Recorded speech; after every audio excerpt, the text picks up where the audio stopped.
বাংলাদেশের স্বাধীন রাষ্ট্রে আমরা ছেলে হিসেবে, এই বাংলাদেশের মানুষ হিসেবে, বাংলাদেশের একজন সাধারণ কর্মী হিসেবে আমরা এই বাংলাদেশে বাস করি।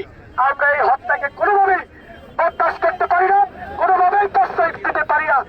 যারা সন্ত্রাসী কর্মকাণ্ডের মাধ্যমে এই রাষ্ট্রকে বিশৃঙ্খলিত করতে চান তাদেরকে হুঁশিয়ার করে বলে দিতে চাই, বাংলাদেশ জাতীয়তাবাদী দল নারায়ণগঞ্জ জেলা শাখা অধ্যাপক মামুন মাহমুদ, দীপু ভূঁইয়া এবং শহীদুল ইসলাম টিটুর নেতৃত্বে আমরা যখন নারায়ণগঞ্জের রাজনীতিতে রাজপথে সবসময় নিজের জীবন বাজি রাখার জন্য পুলিশের গুলিকে অপেক্ষা করে স্বৈরাচার শেখ হাসিনার যত সন্ত্রাসী বাহিনী ছিল তাদের বিরুদ্ধে আমরা রাজপথে আন্দোলন করেছি। এখন যদি সেই যেমন গতকাল আমাদের ভাই সাথীকে, যিনি সম্মুখ সারিতে এই বৈষম্যবিরোধী ছাত্রদের নেতৃত্ব দিয়েছেন, সে শুধু বক্তব্যের মাধ্যমে বিভিন্ন সময় সরকারের কিছু বিষয় তুলে ধরতেন এবং বিভিন্ন দলের কিছু সমস্যা তুলে ধরতেন, এটাই তাদের জ্বালাপোড়া হয়ে গেছে।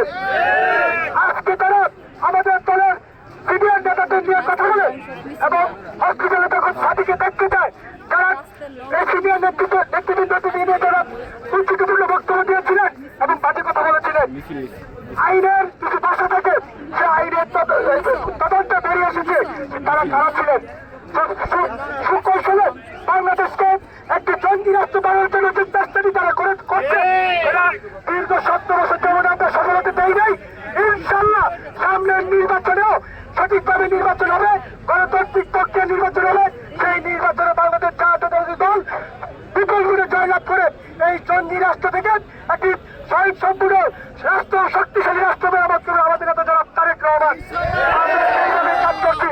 আমি সর্বশেষ একটি কথা বলে আমার বক্তব্য শেষ করব, সেটি হচ্ছে মির্জা আব্বাস ভাইয়ের বিরুদ্ধে যারা আন্দোলনের কথা বলেছেন তারাই হচ্ছে স্বাধীন হত্যাকারী। আমি স্বাধীনকে হত্যা করেছে মিডিয়াতে দেখেছি আমরা, এক সপ্তাহ স্বাধীর সাথে তিনি ছিলেন, গণসংযোগ ছিলেন এবং তাকে স্বাধীনকে আশ্বস্ত করেছেন।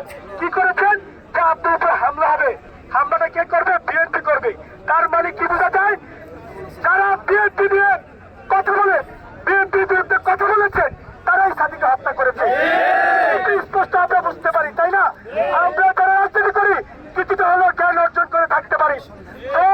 যারা যে চিন্তা ভাবনা করছেন বাংলাদেশে একটা অশৃঙ্খলা কৃষি রাষ্ট্র পরিচিত করবেন, আমরা হয়তো এখনো মার মুখে ঘুমিয়ে আছেন।